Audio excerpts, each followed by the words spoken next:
भगवते वासुदेवाय। ओम नमो भगवते वासुदेवाय। ओम नमो भगवते वासुदेवाय।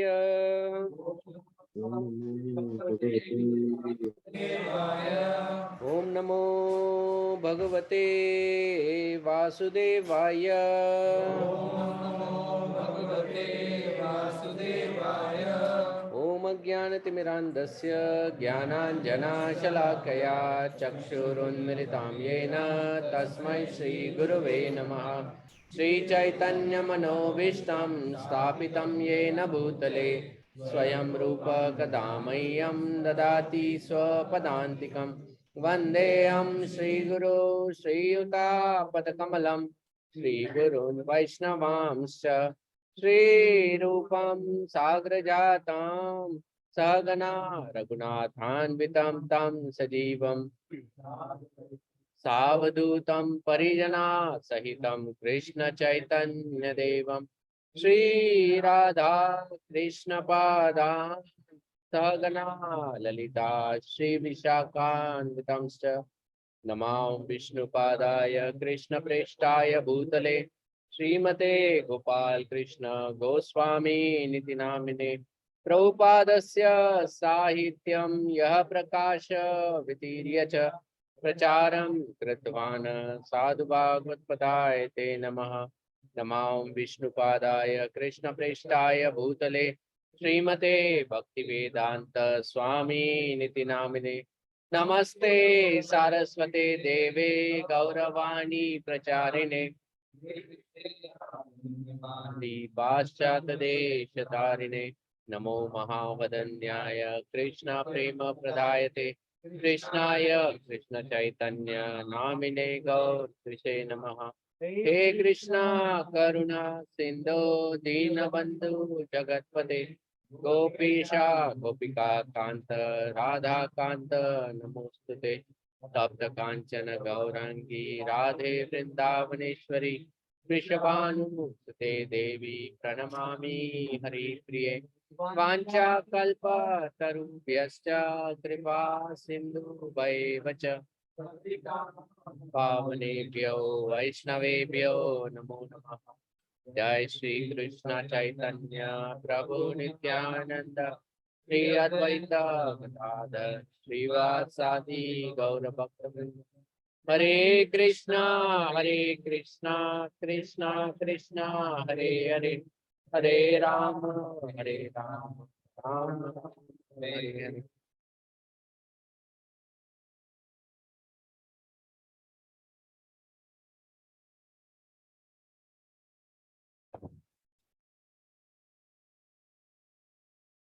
हरे कृष्णा।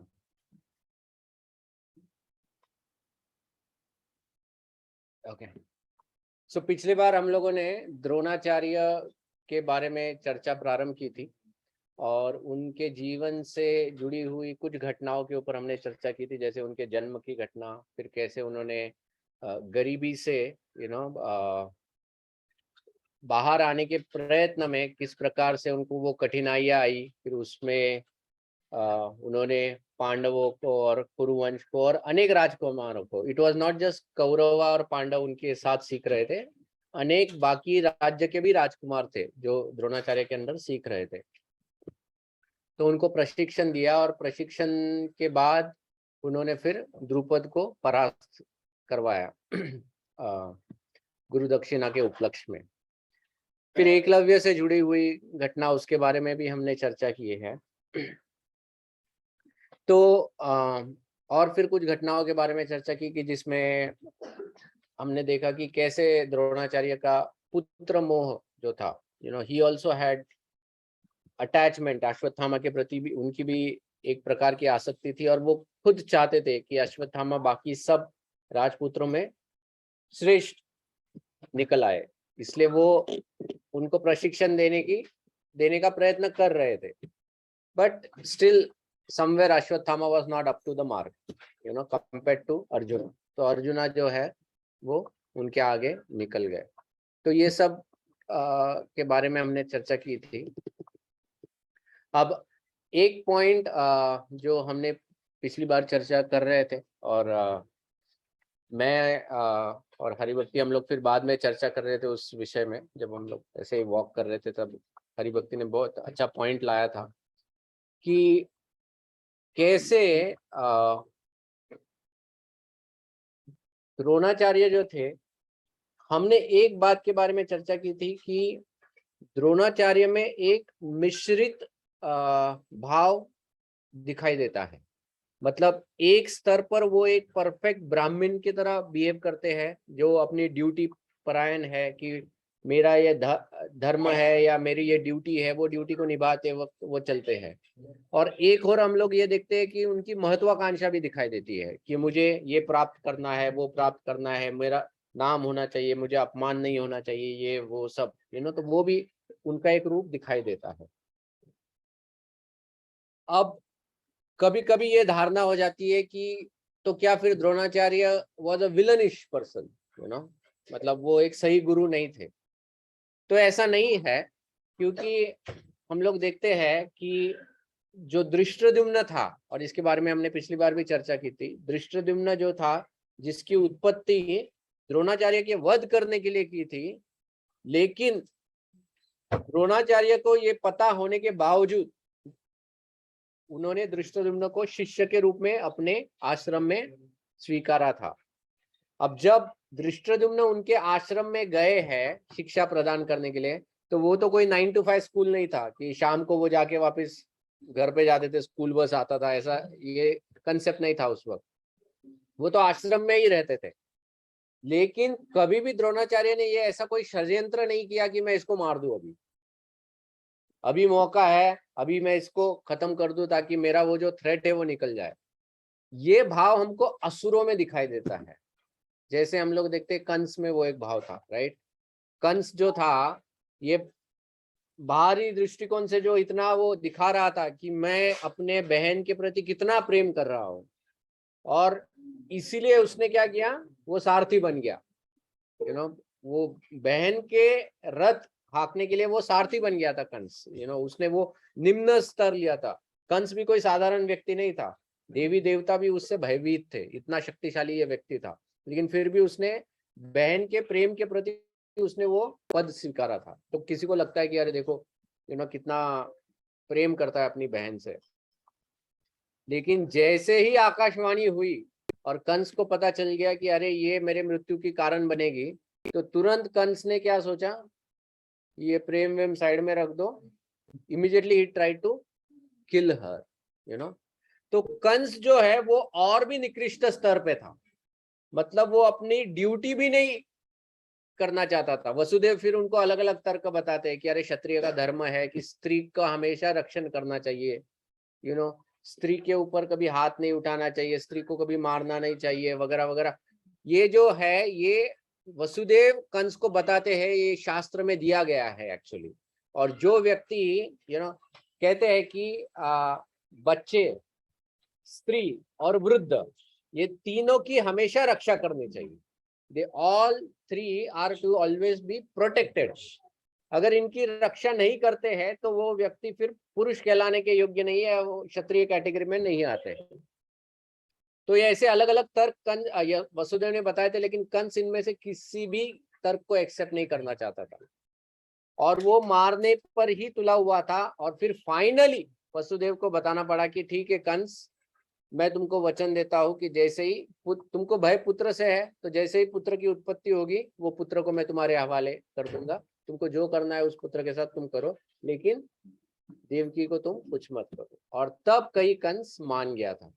तो हम लोग अलग अलग पात्र के साथ कंपेयर कर सकते हैं कि ये अलग अलग सिचुएशंस में जा चुके हैं, तो उनका बर्ताव कैसा था, द्रोणाचार्य का बर्ताव कैसा था। तो द्रोणाचार्य का बर्ताव अगर आप देखोगे, it was much much much higher and superior. Okay, he was a very great personality. कोई साधारण व्यक्ति नहीं थे द्रोणाचार्य भी, he was great personality actually. Okay, ठीक है। तो आज हम लोग द्रोणाचार्य के जीवन से जुड़े हुए और कुछ घटनाओं के ऊपर हम लोग चर्चा करेंगे, खास करके द्रोणाचार्य की मृत्यु, क्योंकि वो जो प्रसंग है उस प्रसंग के ऊपर भी काफी लोग अलग अलग धारणाएं रखते हैं। तो उसके बारे में हम लोग थोड़ी सी विवेचन चर्चा करेंगे और फिर उसके पश्चात द्रोणाचार्य के मृत्यु का प्रतिशोध लेते हुए अश्वत्थामा से जुड़ी हुई कुछ घटनाओं के बारे में चर्चा करेंगे। ठीक है, तो युद्ध के 13वें दिन, not 13, Bhishma falls on what 11 day, 11वें दिन आई थिंक, हाँ 11वें दिन भीष्म फॉल्स, और फिर 11वें से लेके 15वें दिन तक द्रोणाचार्य को सेनापति बनाया जाता है। तो पहले दिन तो द्रोणाचार्य नॉर्मल युद्ध करते हैं, मतलब एज अ कमांडर वो पूरा युद्ध ये करते हैं। उसके बाद ये जो दुर्योधन है ये द्रोणाचार्य के पास आता है, क्योंकि दुर्योधन को एक बात समझ में आता है कि मैं कितनी भी कोशिश क्यों ना करूं, ये जो भीष्म थे, द्रोण थे, ये लोग पांडवों को मारने वाले हैं नहीं। तो फिर दुर्योधन ने सोचा कि सही ये होगा कि मैं युधिष्ठिर को बंदी बना लूं, और अगर बंदी बनाने को कहूंगा तो ये लोग बंदी बना लेंगे, और फिर उसके बाद एक बार बंदी बन गया तो फिर मैं कुछ भी कर सकता हूँ। तो ये द्रोणाचार्य के पास जाता है और द्रोणाचार्य को कहता है कि देखो कि मैं जानता हूँ आपके लिए पांडव बहुत प्रिय है, तो इसीलिए मैं सोच रहा हूँ कि मुझे पांडवों को मारना नहीं है। तो द्रोणाचार्य बहुत हर्षित हो जाते हैं, उनको लगता है कि अरे शायद दुर्योधन में परिवर्तन आ गया है, शायद वो युद्ध समाप्त करने की घोषणा कर रहा है। लेकिन दुर्योधन कहता है नहीं, मैंने युद्ध तो शुरू किया है, तो इसलिए आप एक काम करो, सिर्फ युधिष्ठिर को बंदी बनाओ। तो भी द्रोणाचार्य प्रसन्न थे। द्रोणाचार्य ने सोचा चलो मुझे अभी पांडवों को मारना नहीं पड़ेगा, और युधिष्ठिर को अगर मैं बंदी बना दूं तो पांडवों का वध होने से रुक जाएगा। तो इसलिए द्रोणाचार्य तुरंत मान लेते हैं कि ठीक है, मैं युधिष्ठिर को बंदी बना लूंगा। पहले दिन प्रयत्न करते हैं, खूब खूब युद्ध करके युधिष्ठिर के रथ तक पहुंच के पूरे रथ को तहस नहस कर देते हैं, और फिर युधिष्ठिर को बंदी बनाने ही वाले होते हैं, तब उस वक्त अर्जुन बीच में आ जाते हैं। और फिर जब अर्जुन बीच में आ जाते हैं तो अर्जुन फिर द्रोणाचार्य को उलझाए रखते हैं, तो पूरा दिन का युद्ध समाप्त हो जाता है, वो युधिष्ठिर को बंदी नहीं बना पाते हैं। फिर शाम को जब शिविर में जाते हैं तो दुर्योधन कहता है कि क्या हो गया, क्यों नहीं बंदी बनाया। तो वो कहते हैं कि देखो मैंने तो अपनी ओर से पूरा प्रयत्न किया था, लेकिन तुम ये बात समझ लो, और ये सबने कहा है और मैं भी ये कह रहा हूं तुमको, कि जब तक अर्जुन इस युद्ध भूमि में है और उसके सारथी कृष्ण है, तब तक कोई भी युधिष्ठिर को बंदी नहीं बना सकता है। तो अर्जुन को युद्ध भूमि से किसी भी तरह से निकालना होगा, तुमको इसको कहीं और लेके जाना होगा दूसरी ओर, तभी मैं युधिष्ठिर को बंदी बनाऊंगा। तो ठीक है, तो दूसरे दिन अर्जुन को जो है ये लोग साइड लाइन, वो एक त्रिगत नरेश होता है, वो वचन देता है कि मैं अर्जुन को ललकार के किसी और लेके जाऊंगा, दूसरी ओर लेके जाऊंगा, और उसी प्रकार से वो अर्जुन को लेके जाता है। और इधर द्रोणाचार्य फिर से अटैक करते हैं, लेकिन उस दिन किसी तरह से ये सात्यकी, धृष्टद्युम्न, भीम, ये सब बहुत प्रचंड युद्ध करके द्रोणाचार्य को किसी तरह से रोक देते हैं। और रोकने के बाद फिर द्रोणाचार्य बहुत फ्रस्ट्रेट हो जाते हैं एक्चुअली। एक तो अपनी ओर से पूरा प्रयत्न करते हैं लेकिन फ्रस्ट्रेट हो जाते हैं। उसके पश्चात तीसरे दिन द्रोणाचार्य मतलब विचार करते हैं, और उस दिन ये दुर्योधन भी द्रोणाचार्य को बहुत कटु शब्दों से उच्चारण करता है। आपने हमारा नमक खाया है, लेकिन आप उसी ओर से युद्ध कर रहे हो, ऐसा बहुत बहुत बुरा बोलता है द्रोणाचार्य को। तो तब द्रोणाचार्य कहते हैं कि अब कल मैं चक्रव्यूह की रचना करूंगा, और मैं एक उनमें से कोई बहुत शक्तिशाली महारथी का, या तो युधिष्ठिर को बंदी बनाऊंगा, नहीं तो किसी शक्तिशाली महारथी का मैं कल वध करूंगा। ऐसे द्रोणाचार्य उनको प्रॉमिस करते हैं। अब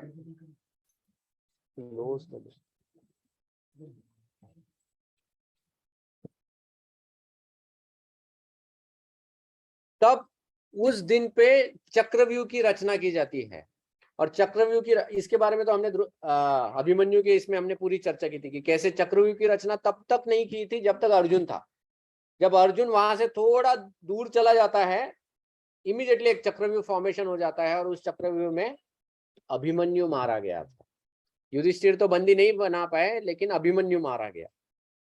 अब अभिमन्यु के मृत्यु के बाद ये जो द्रोणाचार्य थे, ये द्रोणाचार्य ऑलरेडी फ्रस्ट्रेटेड थे और नेक्स्ट डे का चैलेंज था धृष्टद्युम्न ये अपना जयद्रथ को बचाना। द्रोणाचार्य के ऊपर वो चैलेंज था अर्जुन से। और उस दिन अर्जुन इतना मतलब युद्ध करता है, अर्जुन और भीम, कि महाभारत में बताया है कि 1/4 of the army of Kauravas was destroyed on one single day by both of this warriors. दोनों ने, सिर्फ ये दो अकेले मार देते हैं पूरे सेना को। तो दुर्योधन इतना फ्रस्ट्रेट हो जाता है, एक तो आर्मी भी मरा है, दूसरी ओर से वो जिसको जयद्रथ को बचाने का उसने वचन लिया था वो भी मर गया, और जयद्रथ को भी दुर्योधन क्यों बचाना चाहता था, एक्चुअली बचाना भी नहीं चाहता था। दुर्योधन का प्लान ऐसा था कि जयद्रथ जिए या मरे मुझे फर्क नहीं पड़ता, उसको सिर्फ युद्ध भूमि में खड़ा रहना है, क्योंकि वो जानता था कि ये अगर मरेगा तो भी अर्जुन ये होगा। लेकिन उसका प्लान विफल कौन करते, भगवान श्री कृष्ण करते हैं। तो दुर्योधन बहुत फ्रस्ट्रेट हो जाता है ये चीज से, और ये वापिस द्रोणाचार्य पे बरस पड़ता है।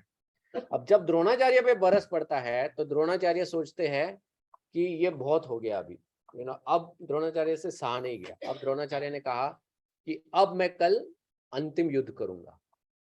Okay, next day, and he was completely frustrated. क्यों? क्योंकि द्रोणाचार्य ने जितने भी प्लान्स किए थे सब के सब प्लान्स विफल हो गए थे।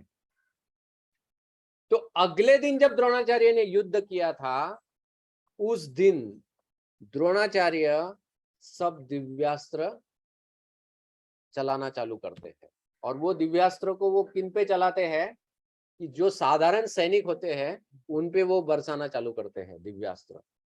इतने दिव्यास्त्र इतना नाश करते हैं, मतलब द्रोणाचार्य उस दिन जो निकले थे उनको रोकना बहुत कठिन हो गया था, और वो सबको मारते रहते हैं। जब इस प्रकार से द्रोणाचार्य युद्ध कर रहे थे, उस वक्त द्रोणाचार्य के जो पिताजी है भरद्वाज मुनि, वो भरद्वाज मुनि और उनके साथ जो बाकी ऋषिगण होते हैं, सप्त ऋषि, वो सब आ जाते हैं आकाश में, और वो कहते हैं कि हे द्रोण, ये तुम क्या कर रहे हो, तुम बहुत पाप कर रहे हो, तो क्षत्रिय धर्म का पालन करो, क्षत्रिय नियमों का पालन करो, साधारण सैनिकों के ऊपर कभी भी दिव्यास्त्र का प्रयोग नहीं करना चाहिए। दिव्यास्त्र का प्रयोग एक योग्य प्रतिद्वंद्वी के प्रति किया जाता है, या जो तुमसे अगर श्रेष्ठ हो तो उसके प्रति किया जाता है, लेकिन साधारण सैनिकों के ऊपर कभी दिव्यास्त्र का प्रयोग नहीं करते हैं। और तुम बिना सोचे समझे तुम मारे जा रहे हो, ये तुम बहुत बड़ा अपराध कर रहे हो। तो हे द्रोण, हमको ये समझ में आ रहा है कि तुम्हारी अंतिम घड़ी आ चुकी है, तो तुम अब युद्ध करना बंद कर दो। ये द्रोणाचार्य के पिताजी ने कहा था, और वो जो सेजेस होते हैं ये सेजेस बताते हैं द्रोणाचार्य को। ओके, लेकिन द्रोणाचार्य किसी की बात नहीं मानते हैं उस वक्त, क्योंकि he is already frustrated and angry, और वो उसी तेजी से युद्ध जारी रखते हैं, उसी तेजी से युद्ध जारी रखते हैं। अब इधर जो है दूसरी ओर अश्वत्थामा भी युद्ध कर रहा था। अश्वत्थामा भी काफी शक्तिशाली था, लेकिन बार बार वो कहीं ना कहीं तो वो डरता था, और बार बार वो पांडवों से परास्त होता था। तो उस युद्ध भूमि में अश्वत्थामा बहुत घायल हो गया था, और घायल होने की वजह से वो युद्ध भूमि छोड़ के वो चला गया था। ये द्रोणाचार्य को पता नहीं था। उस समय जिस तरह से द्रोणाचार्य आ रहे थे, ये देखते हुए भगवान श्री कृष्ण ने युधिष्ठिर से कहा कि हे युधिष्ठिर, हमको किसी तरह से आज द्रोणाचार्य को रोकना होगा। अब इसका उपाय क्या है? तो युद्ध से पहले जब युद्ध प्रारंभ होने वाला था, तो उस वक्त युधिष्ठिर महाराज जो है वो द्रोणाचार्य से मिलने जाते हैं, और वो द्रोणाचार्य को पूछते हैं कि हे आचार्यवर, हम आपको किस प्रकार से परास्त कर पाएंगे, आप हमको बताओ, क्योंकि हमको लगता नहीं कि ऐसा कोई व्यक्ति है जो आपको परास्त कर सकता है। तो द्रोणाचार्य ने कहा था कि जब तक मेरे हाथ में शस्त्र है तब तक मुझे कोई नहीं हरा सकता है। देवता लोग भी मेरे सामने, वो मुझे नहीं हरा सकते हैं। लेकिन अगर मैं ये शस्त्र रख दूं तब मेरी मृत्यु संभव है। तो युधिष्ठिर महाराज ने कहा कि आप कब रखोगे शस्त्र, है ना? अगर रख दोगे तो मतलब कैसे रखोगे और कब रखोगे? तो तब द्रोणाचार्य बताते हैं कि जब मुझे कोई कटु समाचार बताएगा, बैड न्यूज बेसिकली, जब कोई मुझे एक बुरा समाचार या बैड न्यूज अगर कोई देगा, तो फिर मैं अस्त्र शस्त्र रख दूंगा।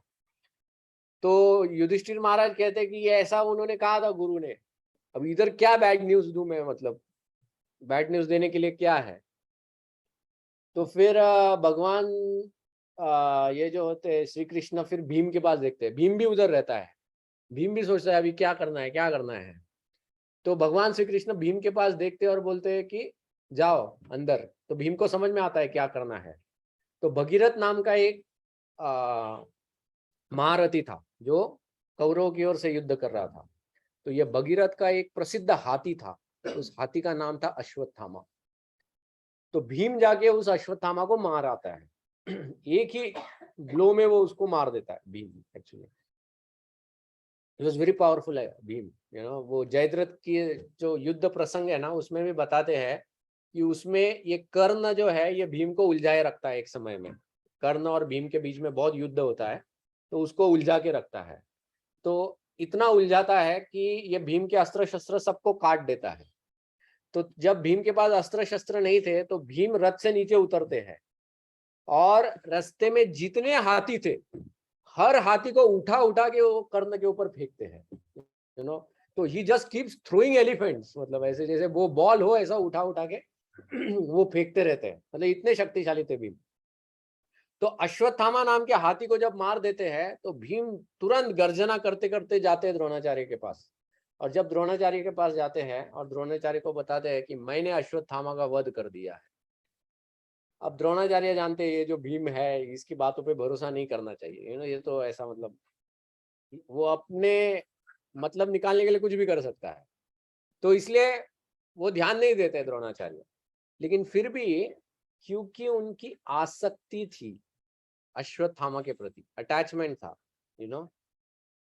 तो अटैचमेंट के वजह से कहीं उनके मन में एक प्रकार का डर निर्माण हो जाता है कि क्या सच में ऐसा हो गया होगा। और उस वक्त अश्वत्थामा भी नहीं दिखता है ना, वो तो गया है उधर शिविर में, तो अश्वत्थामा दिखाई भी नहीं दे रहा है।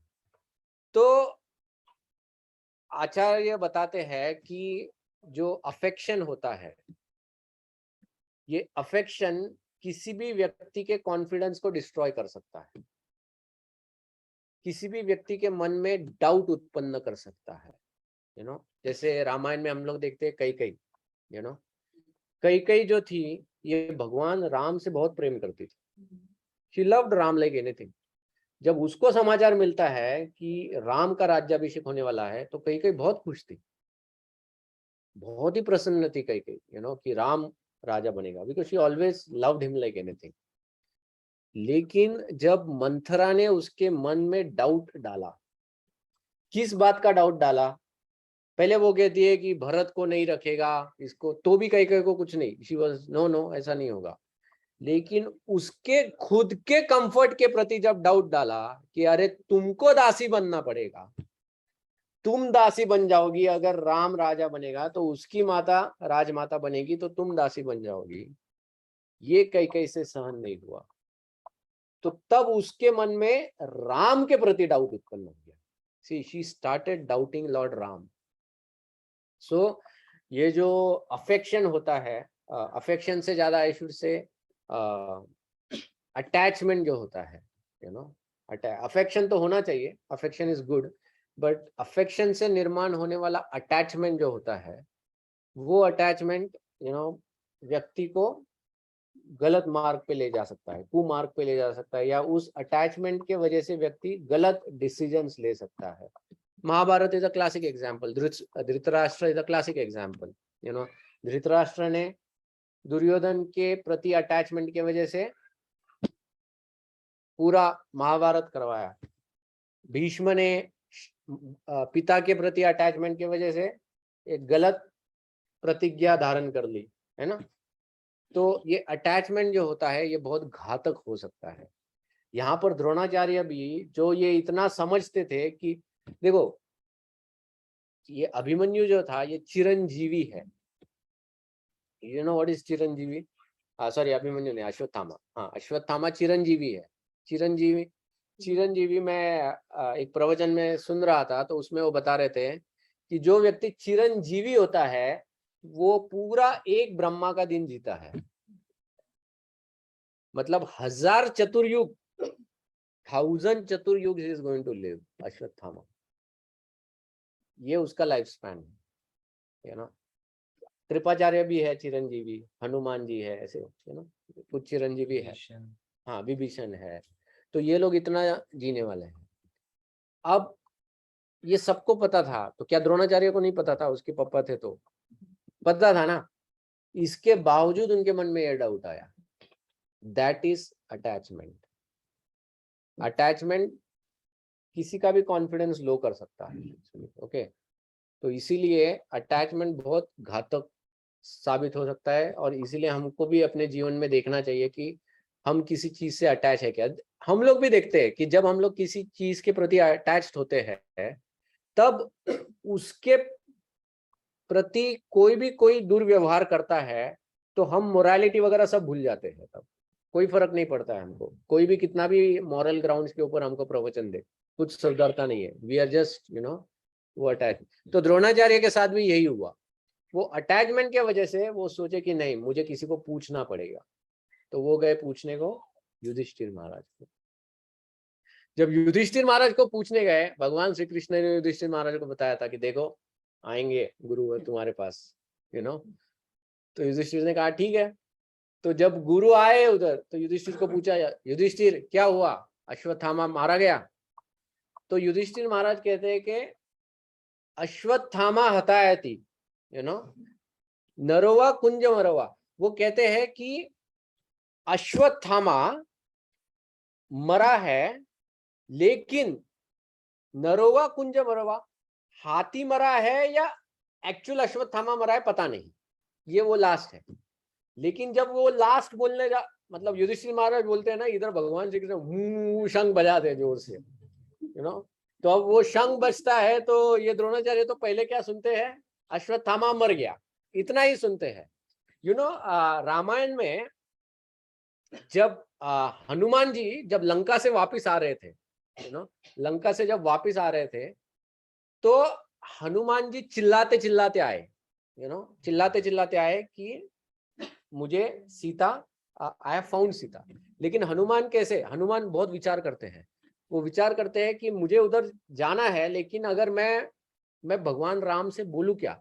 अगर मैं बोला सीता, अगर मैं सिर्फ सीता ऐसे बोल दूं, तो शायद भगवान राम अपना शरीर छोड़ सकते हैं, क्योंकि अभी तक उनके मन में प्रश्न आएगा सीता लेने के बाद शायद सीता जीवित है, मरी हुई है, क्या है। तो इसलिए भगवान Ram he might not able to take, तो उतना उनमें पेशेंस नहीं रहेगा आगे सुनने के लिए। तो इसलिए हनुमान जी जो है ना, वो कैसे जाते हैं, वो बोलते हैं फाउंड सीता। पहला शब्द क्या यूज करते हैं, फाउंड, फिर सीता। तो फाउंड इटसेल्फ इज अ एकदम पॉजिटिव वर्ड है, तो ऐसा यहां पर युधिष्ठिर महाराज ने क्या बोला है, अश्वत्थामा मर गया, मतलब उधर ये रिजल्ट पता चल गया काइंड ऑफ। अभी आगे उनको देखना ही नहीं है मेरिट लिस्ट में किधर है वो नंबर पे। तो जब द्रोणाचार्य ने इतना सुना, और ऊपर से इन लोगों ने भी सब बताया था कि द्रोणाचार्य तुम युद्ध मत करो, अभी तुम्हारा मृत्यु का समय आ चुका है एंड ऑल दोस थिंग्स।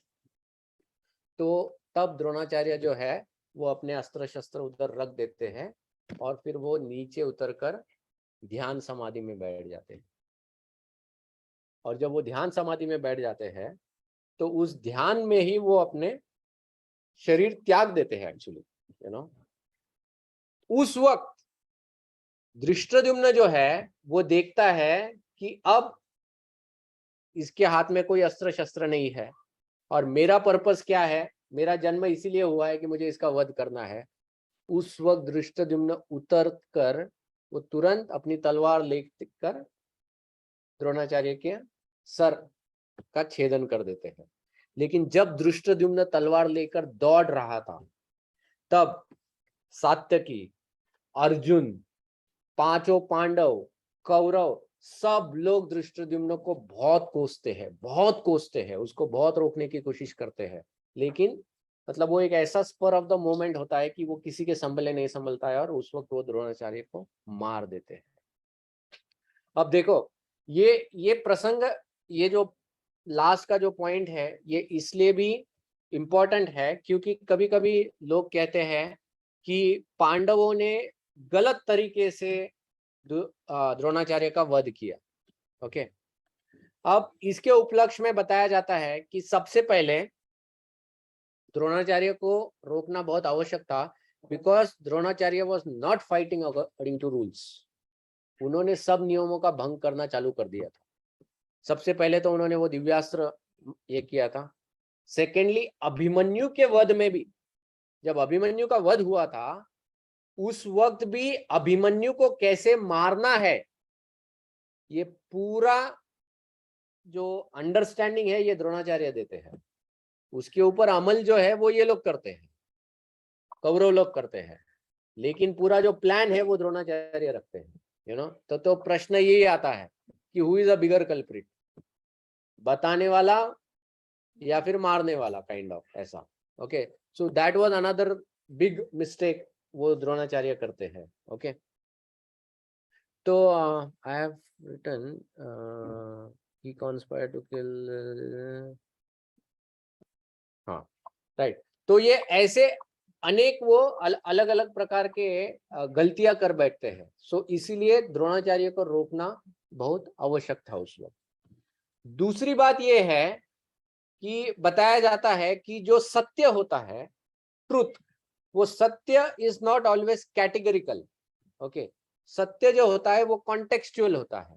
सत्य जो होता है वो कॉन्टेक्सचुअल होता है। जैसे उदाहरण के तौर पर, मारना ये दंडनीय अपराध है, किसी को मारना ये दंडनीय अपराध है। लेकिन अगर कोई व्यक्ति चोर बन के अगर किसी के घर में घुसता है और वो व्यक्ति अपने रक्षा के लिए अगर उसको मारता है तो ये मारना दंडनीय नहीं है, राइट।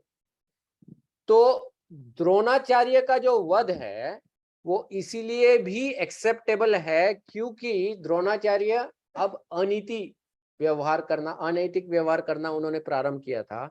और जब तक द्रोणाचार्य को नहीं रोकेंगे धर्म की स्थापना नहीं होने वाली थी। तो धर्म के प्रिंसिपल के ऊपर मोरालिटी को फिर त्यागा जा सकता है। मोरालिटी जो होता है, नैतिकता जिसको हम लोग कहते हैं, नैतिकता ये हमेशा धर्म से निकृष्ट है।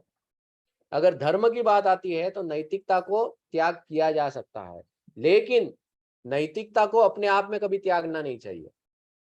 लेकिन अगर वो धर्म के विरुद्ध जा रही है वो नैतिकता, तब उसका त्याग किया जा सकता है। तो यहां पर वही हुआ था। और एक दूसरा दृष्टिकोण देखने का ये है कि देखो, अभिमन्यु का जब वध हुआ था तब अभिमन्यु का वध इसलिए निंदास्पद है क्योंकि अभिमन्यु के वध में 6 के 6 महारथियों ने बिना हिचकिचाए उस बालक का वध कर दिया था, अभिमन्यु के वध। लेकिन जब द्रोणाचार्य का वध हुआ था तब धृष्टद्युम्न ये एक अकेला व्यक्ति था who wanted to kill Dronacharya. बाकी लोग द्रोणाचार्य को मारना नहीं चाहते थे, वो सिर्फ द्रोणाचार्य को रोकना चाहते थे। दे वांटेड कि द्रोणाचार्य अपने अस्त्र शस्त्र रख दे। जैसे भीष्म है ना, लेट गया है बाजू में अपना, तो इसको भी उसी तरह से बाबा चलो साइड में, बिना अस्त्र शस्त्र के। उनका इंटेंशन वाज नॉट किलिंग सिर्फ एक ने किया। तो इसीलिए you can't blame the Pandavas also, एक तरह से देखा जाए तो, बिकॉज पांडव भी जो थे वो भी इसके they were not for it, they were not for it. लेकिन अभिमन्यु के केस में ऐसा नहीं था। अभिमन्यु के केस में तो ये 6 महारथी अभिमन्यु को सिर्फ मारते नहीं है, वहां पर नाचते हैं उसको मारने के बाद। दे डांस ओवर देयर एक्चुअली वहां पर। तो इसलिए अभिमन्यु का वध और द्रोणाचार्य के वध में कोई तुलना है ही नहीं। अभिमन्यु's वध वाज बहुत ही घिनौना पाप था, but Dronacharya's was not like that actually. तो ये सब में अंतर है। ओके, ठीक है। तो ये हो गया द्रोणाचार्य के वध के बारे में कि द्रोणाचार्य का वध किस लिए किया गया, क्योंकि वो सब नैतिकता उन्होंने छोड़ दी थी और अधर्म का उन्होंने फिर आचरण चालू कर दिया था, और उनको रोकना बहुत आवश्यक था धर्म की स्थापना के लिए। और सेकेंडली हम लोग देखते हैं कि वैसे तो सबने नहीं मारा था, वो एक ही था धृष्टद्युम्न, जो उस वक्त ही बिकेम एंग्री व्हाटएवर जो भी है। क्योंकि हाँ, दूसरी एक बात यह है कि मरने से पहले द्रोणाचार्य ने द्रुपद का वध कर दिया था।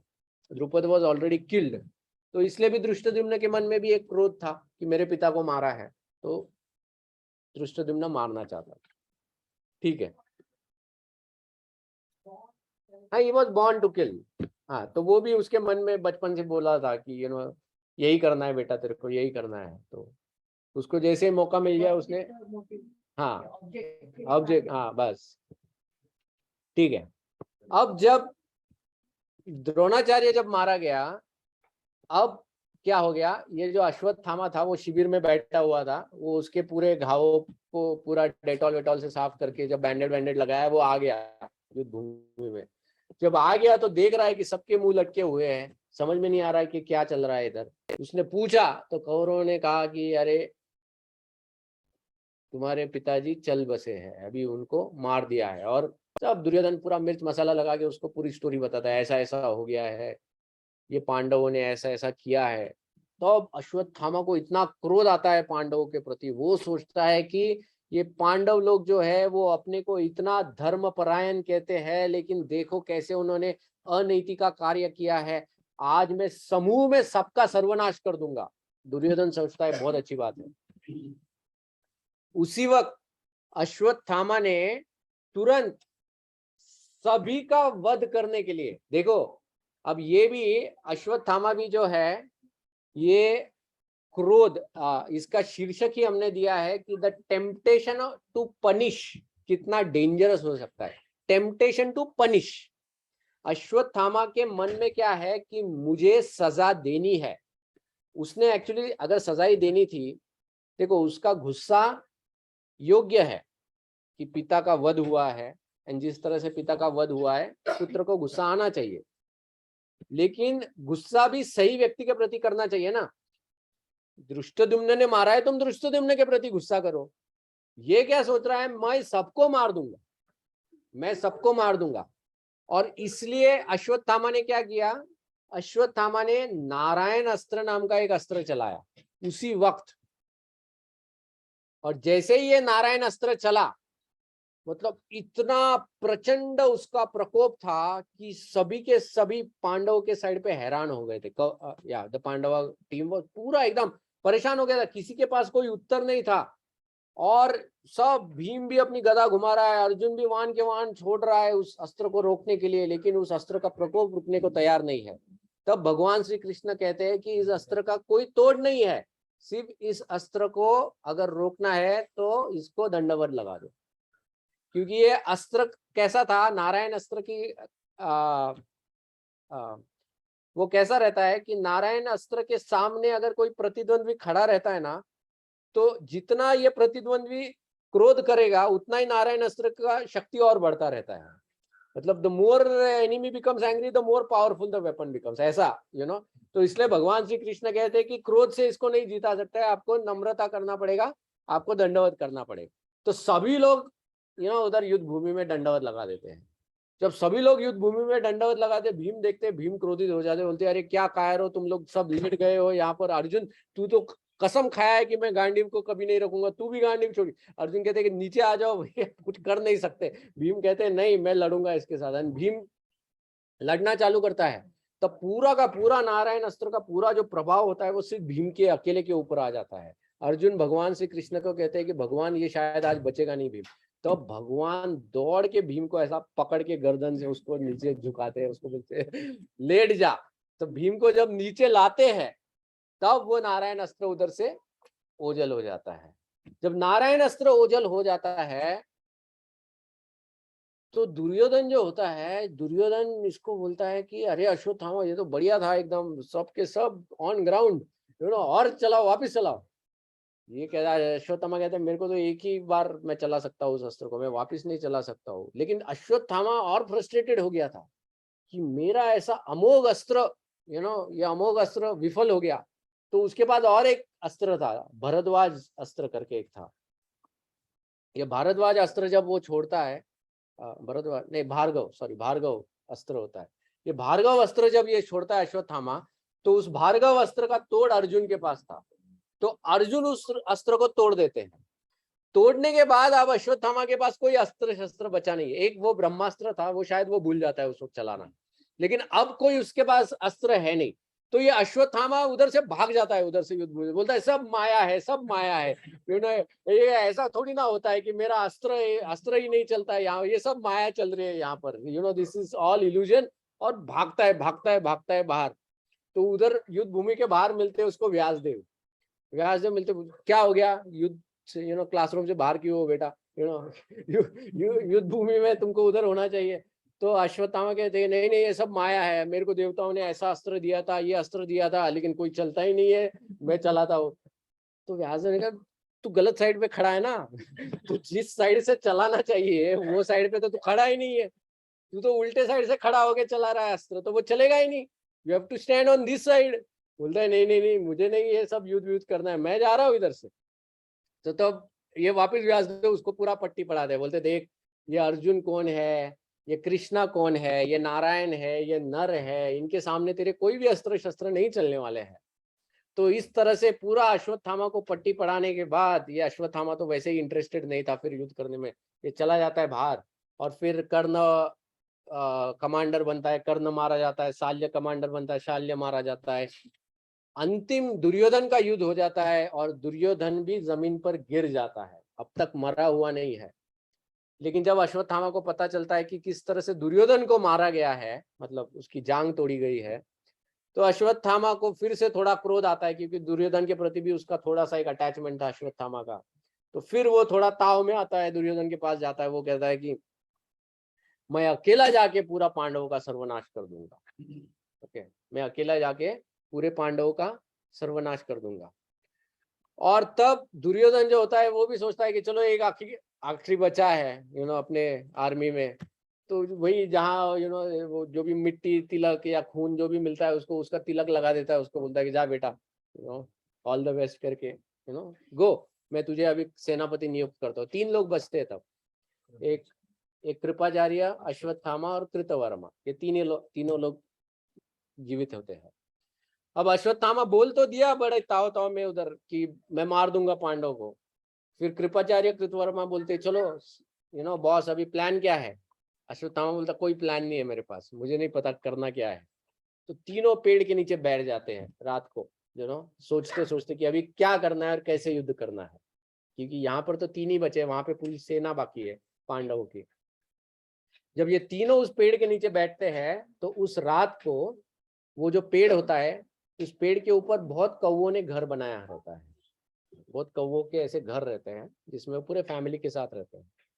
और उस वक्त रात को एक बड़ा सा पक्षी आता है और वो पक्षी रात में ही पूरा अटैक करता है कौवों के ऊपर। और उस रात में जब सोते समय ही इनके ऊपर अटैक करके अनेक कौवों को वो मार देता है। जब अश्वत्थामा ये देखता है तो अश्वत्थामा को लगता है कि शायद दैव ने मुझे कोई मैसेज भेजा है कि मुझे भी ऐसा कुछ करना चाहिए। ये होता है कपटी मन। तो ये साइकोलॉजी है। जब किसी व्यक्ति को कोई गलत कार्य करना है, वो सिर्फ निमित्त ढूंढता है वो गलत कार्य करने के लिए। ओके, अब इतना संकेत अश्वत्थामा को मिल चुका था कि बाप मरा है, ये मरा है, ये मरा है, दैट वाज इनफ कि पांडवों के साथ नहीं जीत सकते हो तुम, तो और दैवी संकेत क्यों चाहिए तुमको। भगवान श्री कृष्ण ने पूरा विश्वरूप दिखाया था, इससे बड़ा दैवी संकेत क्या होना चाहिए। लेकिन उसको उसने नहीं स्वीकारा और क्या किया, इसको दैवी संकेत माना।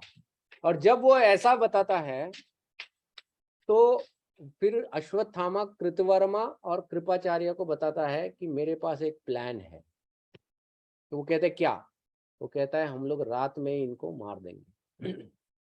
तो कृपाचार्य और कृतवर्मा तो एकदम हक्का बक्का रह जाते हैं। वो कहते हैं अरे ये तो सही नहीं है, मतलब किसी भी क्षत्रिय के लिए ये सही नहीं है, ये तो पूरा अधर्म है। और कृपाचार्य एक क्या कहते हैं, एक एनालॉजी देते हैं। वो कहते हैं जिस तरह से कोई खीर होती है, उस खीर को चखने के लिए अगर तुम उसमें चम्मच डालो तो चम्मच उस खीर को नहीं चख सकता है, उसको चखने के लिए व्यक्ति होना आवश्यक है। व्यक्ति नहीं है, सिर्फ खीर में चम्मच है, चम्मच द्वारा तुम खाते हो, लेकिन सिर्फ चम्मच है, व्यक्ति नहीं है, तो खीर को कौन चखेगा। तो उसको चखने के लिए व्यक्ति आवश्यक है। तो उसी प्रकार से खीर मतलब क्या, खीर मतलब मिठास। तो दुनिया में यश, फेम, नेम, ये जो है दिस इज समथिंग स्वीट, लेकिन ये स्वीटनेस एंजॉय करने के लिए सिर्फ व्यक्ति जो है वो स्पून के जैसा है। लेकिन इसके एनालॉजी में जो वो मनुष्य की बात करता है कि मनुष्य होना चाहिए, वो मनुष्य धर्म है। तो धर्म के विरुद्ध अगर कोई मनुष्य नेम फेम के लिए कोई कार्य करेगा तो उससे नेम फेम उसको कभी प्राप्त नहीं होगा। भले वो जीत भी जाए तो भी उसको नेम फेम प्राप्त नहीं होगा, मतलब स्वीटनेस उसको स्वीट मिलेगा ही नहीं। तो ये कृपाचार्य एक उदाहरण की जैसे उसको समझाते हैं। Okay, I mean I will tell you simple thing. कभी कभी हम लोग वी प्ले स्पोर्ट्स या गेम्स खेलते हैं, स्पेशली जब हम लोग कार्ड्स खेलते हैं। तो क्या होता है कि कार्ड में विनिंग रहता है, बाय चांस रहता है, बट समटाइम्स वी चीट। कभी कभी हम लोग चीट करके जीतते हैं, लेकिन भले बाकी लोग मान ले कि ये व्यक्ति जीत गया है, लेकिन जीतने वाले को वो आनंद प्राप्त नहीं होता है जो उसको नैसर्गिक रूप से प्राप्त हो जाता अगर वो जीतता तो। Because in his mind he always knows कि मैंने चीटिंग करके जीता है, so he will never get that enjoyment. दूसरा उदाहरण मैं बता सकता हूँ दुर्योधन का। दुर्योधन ने गैम्बलिंग मैच में अधर्म से पांडवों को परास्त किया था, 13 साल के लिए उनको वन भेज दिया था। ये पूरे 13 साल में पांडव संतुष्ट थे, दुर्योधन असंतुष्ट था। हालांकि दुर्योधन के पास पांडवों की पूरी संपत्ति, राज्य, सब कुछ था, लेकिन इसके बावजूद भी दुर्योधन जो था ये हमेशा असंतुष्ट था। क्योंकि जब भी कोई व्यक्ति उसको देखता, कोई राजा उसको देखता, कहता अरे ये तो कपटी है, ये है, तो उसको वहां पर तो नेम फेम नहीं मिल रहा था। दूसरी बात यह है कि हमेशा डर भी लगा हुआ रहता था, कि चीटिंग किया है एक्चुअली। तो ये कृपाचार्य अश्वत्थामा को समझाते हैं, लेकिन इतना समझाने के बाद भी अश्वत्थामा कहता है ठीक है, एक काम करो, तुम दोनों जो हो तुम बाहर खड़े रहो, मैं अंदर अकेला जाता हूँ और सबको मार देता हूँ। और अश्वत्थामा अकेला जाता है। सबसे पहले तो वो धृष्टद्युम्न को जाके मार देता है, ही किल्स धृष्टद्युम्न। उसके बाद में वो एक बहुत बड़े सजाए हुए एक तंबू को देखता है, और वो बड़ा तंबू रहता है, उस तंबू में वो जाता है, और वहां पर ये 5 पुत्र होते हैं पांडवों के। उसको लगता है ये 5 पांडव है, तो उस वक्त ये 5 पांडव मतलब वो पुत्रों की हत्या कर देता है, सोते वक्त ही उनको मार देता है, उनके सर को सिर से अलग कर देता है। और ये 5 सर लेकर वो जाता है दुर्योधन के पास, और दुर्योधन का कहता है कि देखो मैंने पांडवों का वध किया है और मैंने उनके सर लेके आया हूँ। तो दुर्योधन को यकीन नहीं होता है कि पांडवों को इसने अकेले कैसे मार दिया, हम लोग इतने खड़े थे, इतने दिन हम लोग नहीं मार पाए, ये अकेला बोलता है मार दिया। बोलता है दिखाओ उनके सर में, अब वो ऐसा देख तो नहीं पा रहा था दुर्योधन, लेकिन जैसे ही इसने सर लाए तो दुर्योधन अपना हाथ सर के ऊपर रखता है और उनको दबाता है, और जैसे दुर्योधन दबाता है एक एक फटते हैं, लाइक जस्ट ब्रेक ओपन। तो दुर्योधन फिर उस वक्त विलाप करता है, वो कहता है अरे तुमने ऐसा क्या घिनौना कार्य कर दिया है, तुमने हमारे पूरे कुल का नाश कर दिया है, अब हमारा कुल चलाने के लिए कोई बचा ही नहीं है, क्योंकि तुमने पांडवों का नहीं उनके पुत्रों का वध कर दिया है actually, that is what you have done. ये अश्वत्थामा को वो कहता है। So even the master was not happy with him, ये कलंक उसको मिल गया। फिर बाद में जब पांडवों को पता चल जाता है नेक्स्ट डे पे, तो पांडव फिर अश्वत्थामा को बंदी बना के लाते हैं। तो इसके बारे में हमने चर्चा की थी द्रौपदी के प्रसंग में, कि कैसे अश्वत्थामा को जब बंदी बना के लाया तो द्रौपदी जो है वो फिर उनको छुड़ा देती है, लेकिन अश्वत्थामा के मन में अभी भी एक प्रकार का द्वेष भावना थी कि मुझे पांडवों के प्रति इनके प्रति I have to take revenge. तो इसलिए अश्वत्थामा जाते जाते क्या करता है, वो फिर से ब्रह्मास्त्र का प्रयोग करता है। पहली बार ब्रह्मास्त्र का प्रयोग तब करता है जब अर्जुन अश्वत्थामा को पकड़ने के लिए जाते हैं, तब तो अर्जुन दोनों ब्रह्मास्त्रों को रिट्रैक्ट कर लेता है। लेकिन दूसरी बार अश्वत्थामा ब्रह्मास्त्र का प्रयोग करता है, और तब वो ब्रह्मास्त्र को कहाँ भेजता है, वो सीधा उत्तरा के गर्भ में उस ब्रह्मास्त्र को भेजता है, और परीक्षित महाराज का वध करने के लिए। और तब भगवान श्री कृष्ण जो है वो उस गर्भ में प्रवेश करके उस ब्रह्मास्त्र को विफल कर देते हैं और परीक्षित का रक्षा करते हैं। और उसके बाद भगवान श्री कृष्ण जो है तब अश्वत्थामा को श्राप देते हैं। देखो भगवान श्री कृष्ण ने शायद ही कभी श्राप दिया है किसी को, लेकिन अश्वत्थामा, मतलब यू कैन इमेजिन कितना घिनौना कार्य अश्वत्थामा ने किया होगा कि भगवान जो इतने दयालु है वो भी क्रोधित हो गए थे। तो भगवान तब अश्वत्थामा को श्राप देते हैं कि 3000 सालों तक तुमको पीड़ा में तड़पना पड़ेगा, तुमको कोई भी शांति प्राप्त नहीं होगी। For 3000 years you will be like that, है ना। तो ये श्राप फिर अश्वत्थामा को प्राप्त होता है। तो टेम्पटेशन टू पनिश जो है ये बहुत डेंजरस हो सकता है, क्योंकि अगर कोई योग्य निर्देशक नहीं है जो व्यक्ति को प्रॉपर दिशा दिखा सके, तो ये किसी को अपराधी मानकर उसको सजा देने की जो भावना है वो गलत कार्य करवा सकती है। अब अश्वत्थामा के इसमें क्या हो रहा था कि उसको सिर्फ पनिश करना था, लेकिन उसकी गलती सुधारने के लिए या उसकी जो मनस्थिति है या जो गलत सोच है उसको सुधारने के लिए वहां पर कोई था ही नहीं, या ये किसी से निष्कर्ष भी नहीं ले रहा था। तो इसीलिए वो अपने ही मन से वो चल रहा था। इसके विपरीत एक घटना महाभारत में होती है जिसमें एक समय अर्जुन को युधिष्ठिर महाराज के प्रति क्रोध आता है और अर्जुन युधिष्ठिर महाराज को मारने के लिए दौड़ते हैं, राइट। और उस वक्त भगवान श्री कृष्ण जो होते हैं वो अर्जुन को रोकते हैं और उनको एक सही मार्ग दिखाते हैं। और उसमें फिर अर्जुन जो होते हैं उनका जो क्रोध है उस क्रोध का भी निवारण होता है और युधिष्ठिर महाराज भी बच जाते हैं। ओके, तो इसीलिए अगर कभी मन में कभी किसी चीज के प्रति क्रोध आ भी जाए तो भी वरिष्ठों की सलाह लेना बहुत आवश्यक है, और उसके अनुसार अगर हम लोग कार्य करेंगे तो फिर गलत कार्य से हम लोग बच सकते हैं। लेकिन अगर हम अपने ही मन से कोई कार्य कर देंगे सिर्फ क्रोध के आवेश में आकर, तो फिर इससे बहुत भयंकर गलतियां हो सकती है। जैसे अश्वत्थामा जैसा व्यक्ति जो चिरंजीवी है, अब वही चिरंजीवी को ये श्राप बन गया एक तरह से देखा जाए तो। That same life has become a curse for him because he has to go through the pain, throughout his life. तो ऐसा है। तो यही है कुछ घटनाएं द्रोणाचार्य और अश्वत्थामा के बारे में। किसी को कोई प्रश्न जिज्ञासा है जिसके? हाँ हाँ,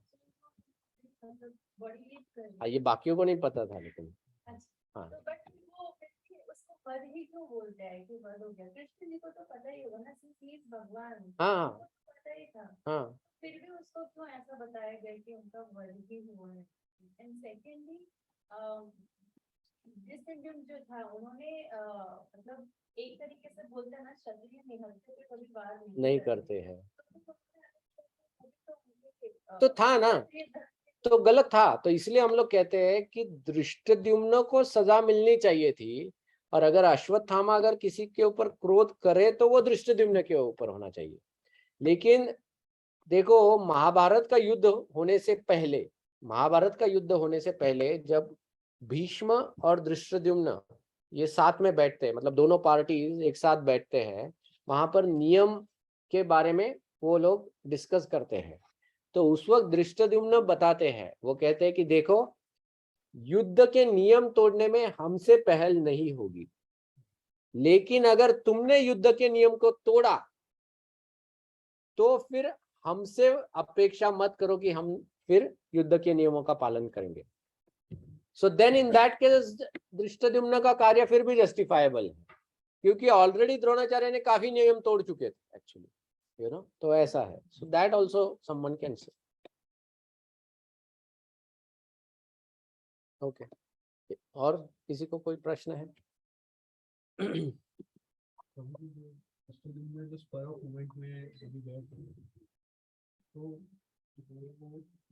इसका रूट कॉज क्या होता है? टेंडेंसी हमारे में क्यों होती है? उसको कैसे एडजस्ट किया जाए?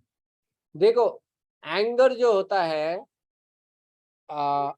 ये एक इंस्टिंक्ट होता है, एक नेचुरल रिएक्शन होता है किसी एक्शन का, ओके। लेकिन उस इंस्टिंक्ट के ऊपर कार्य करना ये एनिमलिस्टिक बिहेवियर कहलाता है। जो पशु होता है वो पशु इंस्टिंक्ट से काम करता है। जैसे हम लोग उदाहरण देते हैं कि सर्प जो होता है, सर्प के ऊपर मनुष्य पैर रखे या बालक पैर रखे, सर्प दोनों को काट ही देता है। वो ये नहीं सोचता कि अरे बेचारा नादान बालक है, खेलते खेलते गिर गया या पैर लग गया, वो ये नहीं सोचता है, राइट। तो वो इंस्टिंक्ट पे काम करता है। तो मनुष्य भी अगर वैसे ही कार्य करेगा तो वो पशु बन जाता है। तो मनुष्य को क्या करना चाहिए कि अगर कोई भी कुछ भी घटना उसके प्रति घटती है तो मनुष्य को यह देखना चाहिए कि ये ऐसा क्यों हुआ, ये ऐसा क्यों हुआ, इसका क्या कारण था, एंड इसका सही मार्ग क्या है, इसके ऊपर विचार करके then he has to act. See, becoming angry is not a problem, but venting anger is a problem. तुम क्रोधित हो जाओ, ठीक है, वो तो स्वभाव है, नेचर है, लेकिन उस स्वभाव से तुम जब कार्य कर बैठते हो वो डेंजर है, ओके। तो वो कार्य करने से पहले उसके ऊपर चिंतन करना बहुत आवश्यक है, ओके। जैसे मैं एक I was listening to one प्रवचन, तो उसमें वो बता रहे थे कि उनके पास एक व्यक्ति आया था और उस व्यक्ति को उसके वैवाहिक जीवन में कुछ समस्याएं थी, in his family this thing. उस व्यक्ति को लग रहा था कि जो मेरी पत्नी है, she is not giving her 100%, या she is not doing her duty properly, she is not doing her duty properly. तो तब वो जो प्रवचन करता थे उन्होंने पूछा उस व्यक्ति से कि तुमको क्या लगता है कि कोई भी रिश्ते को निभाने के लिए, कोई भी रिश्ते को निभाने के लिए तुम्हारा उस रिश्ते में कंट्रीब्यूशन कितना होना चाहिए, okay. So what do you all think, अगर कोई रिलेशनशिप निभाना है तो उसमें तुमको कितना कंट्रीब्यूशन देना चाहिए? इक्वल को कितना इक्वल? माता जी इक्वल बोल रहे, 50-50%। उसमें उन्होंने बताया था कि it should be 100%। He said कि तुमको अगर कोई रिलेशन निभाना है उसमें तुमको ये एक्सपेक्ट ही नहीं करना चाहिए कि there is something coming from the other side. You should be able to give your 100% over there. और फिर उसमें उन्होंने कहा कि जब हम लोग ये एटीट्यूड जब हम लोग हर चीज में रखेंगे, you know, like for example अगर हम लोग सेवा करने जाते हैं तो सेवा करने के लिए हम लोग क्या सोचते हैं कि चलो मैं सेवा करने के लिए आया हूँ, लेकिन जिसने मुझे सेवा दिया है उसने भी तो कुछ करना चाहिए ना, मतलब वो अरे उसने मेरे को ये फैसिलिटी ही नहीं दिया, उसने यही नहीं किया, वही नहीं किया। लेकिन वो कह रहे हैं कि लेकिन तुम अगर ये एटीट्यूड रखोगे कि मुझे 100% हमेशा देना है, तो तुम क्या करोगे, you will be more careful, सतर्क रहोगे। तो तुम वो चीजें जो तुमको सेवा करने के लिए जरूरी है तुम पहले ही तय कर लोगे कि वो चीजें है या नहीं है। That means you are more careful, you know. तो it's like that. So the point is we should start looking at ourselves कि इसमें मेरी क्या गलती है। अगर मुझे क्रोध भी आया है किसी चीज के प्रति, तो ये क्रोध मुझे आया है, ठीक है, लेकिन उस व्यक्ति ने ऐसा व्यवहार ही क्यों किया जिसके वजह से मुझे क्रोध आया है, तो क्या उसके पीछे there is something that I could have done better, that I could have done. Like I'll give you a simple example. ये लास्ट ईयर गौरांग के स्कूल में ना उसको एक प्रोजेक्ट सबमिट करना था। तो पूरा मतलब हम लोगों ने पिछले दिन ऐसा लेट रात तक जाग के वो शीट के ऊपर पूरा काम किया था, बहुत अच्छा प्रोजेक्ट बनाया था और it was in a sheet के ऊपर था। और वो शीट फिर मैंने गौरांग को दे दिया था, मैंने बोला इसको तू बैग में रख दे और कल स्कूल में जाना है। जब हम लोग निकल रहे थे नीचे, क्योंकि मैं उसको छोड़ने जा रहा था, तो मैंने गौरांग को पूछा नीचे कि गौरांग शीट लिया है ना बैग में? गौरांग ने मुझे कहा कि हाँ शीट बैग में है। उधर जब स्कूल में पहुंचने के बाद गौरांग मुझे कहता है कि पप्पा शीट तो घर में ही रह गया। तो तब मुझे बहुत क्रोध आया था। एक्चुअली तब मुझे बहुत क्रोध आया था। मतलब अगर गौरांग घर पे होता ना उस वक्त तो मैं तो उसको बहुत मारता था। लेकिन अब क्योंकि ऑलरेडी स्कूल में पहुंच गए थे तो मैंने उसको कहा कि ठीक है अभी जो भी है अभी तू टीचर को बोल दे। But I still had that anger in my mind कि नो, मतलब मैंने इसको पूछा, I asked him and he told me it is there and in spite of that it was not there, how could he do like this. तो मेरे मन में ये क्रोध।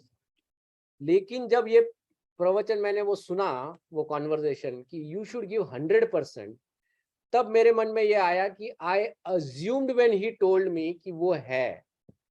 अब मुझ में कितना टाइम लगता कि मैं बोलता नहीं तू एक बार मुझे दिखा दे उधर। अगर मैं उसको नीचे बोलता कि तू मुझे दिखा दे खोल के कि है करके, it would not have taken. But it was also my mistake कि मैंने अज्यूम किया कि नहीं है उसमें, and that mistake cost me. तो नेक्स्ट टाइम उस मिस्टेक से मुझे सीखना चाहिए। क्या सीखना चाहिए कि बाबा नेक्स्ट टाइम भले ये बोले कि आई शुड रीचेक इट, ये मिस्टेक से मुझे सीखना है, but I am also liable to that mistake. तो वो डिवोटी ने बहुत सुंदर पॉइंट बताया कि it is a matter of हम लोग क्या एटीट्यूड रखते हैं कुछ भी करने में। अगर हम लोग ये 100% वाला अगर एटीट्यूड रखेंगे ना, देन वी विल सी कि we are not dependent on the other person to make the relation successful, but we are giving our best, okay, and we are always making. और जब हम लोग करेंगे तो the relation always will be successful, you know. Prabhu ji, yes माता जी। ये तो प्रसंग हो गया। हाँ सी रिलेशनशिप म्हणजे दोन व्यक्तींमध्ये रिलेशन असतं। ही करेक्ट। एक गोष्ट झाली। या गोष्टीमध्ये तुम्ही 100% द्यायला पाहिजे, नो डाऊट। जो हाँ कार्य करता त्या कार्य करण्यामध्ये 100% तुम्ही तुमच्या बाजूनी दिलं पाहिजे। करेक्ट माता जी। पण रिलेशनशिप मध्ये इक्वल पाहिजे। no no see relationship also is like this माता जी। नाही, पण समजा जर रिलेशनशिप मध्ये तुम्ही एक बाजू, आता म्हणतात ना एकतर्फी प्रेम आहे, 100% देणार तुम्ही। मी प्रेम करतो म्हणजे करतो, करतो म्हणजे करतो, करतो म्हणजे करतो। It's not the other person may not be that much involved in that, isn't it? Equal अगर होगा तो ही तो आगे जा सकता है ना वो। सो रिलेशनशिप फ्रंट एंड एखादा प्रोजेक्ट और एखादी चीज है वो 100% देनी चाहिए। That I fully agree to you. 100% जो कुछ करते हो आप उसमें जी जान लगाना चाहिए। बट रिलेशनशिप में ये no see even when you work on any project, that is also a relationship that you have with the institution who is giving you that project. जब मैं किसी प्रोजेक्ट पे काम कर रहा हूँ कि आई एक्सपेक्ट कि बाकी वो सामने वाला party also cooperates with every necessary thing, you know. Otherwise जब प्रोजेक्ट फेल होते हैं तो फिर वो जो हम लोग करते हैं, क्या करते हैं, वो लेसन्स लर्न या फिर रूट कॉज एनालिसिस, वो जो हम लोग करते हैं, फिर उसमें हम लोग बताते हैं कि मैंने तो ये किया था लेकिन इसने ये नहीं किया, उसने वो नहीं किया, यू नो। फिर दूसरा एक जो ऊपर बैठा हुआ होता है वो बोलता है ठीक है उसने वो नहीं किया लेकिन तुमने उसको क्यों पूछा नहीं या तुमने क्यों अज्यूम किया। देन ये सब यू नो ये फायरवर्क्स चालू हो जाता है। तो even that is also relationship. कहने का दृष्टिकोण ये पॉइंट ये है माता जी कि एटीट्यूड क्या रखना चाहिए, that is more important. When we start expecting, देखो जैसे मैं 100% दे रहा हूँ, similarly my wife should also give 100%, okay, but I should not be expecting. That is the point. मतलब हमारा एटीट्यूड ऐसा होना चाहिए कि even if she gives 0%, still I should give 100%. That should be my attitude. But अगर मैं ये गृहित धर के ही चलूंगा कि वो 50% देना है और मैं 50% देने वाला हूँ, लेकिन किसी दिन उसने 50% दिया और मैंने 40 दिया, टूट गया ना उधर ब्रिज। यस यस यस, हाँ राइट, दैट टाइम तो मैं बोलूंगा अरे तू 50 दिया 60 दे, वो बोलेगी मैं तो दिया अपना 50, अभी तुम करो 50, और मैं for some reason I am not able to give 50, I am able to give only 40% for whatever cause, you know, then it breaks, you know. That is why attitude keep for 100%, don't keep it for 50-50. Okay okay, got it got it. Yes. Thank you Okay. Okay, और किसी को कोई प्रश्न है द्रोणाचार्य अश्वत्थामा के बारे में जो चर्चा किया उसके ऊपर? नहीं हो। ठीक है, अगर कोई और प्रश्न नहीं है तो हम लोग फिर यहीं पर विराम देंगे।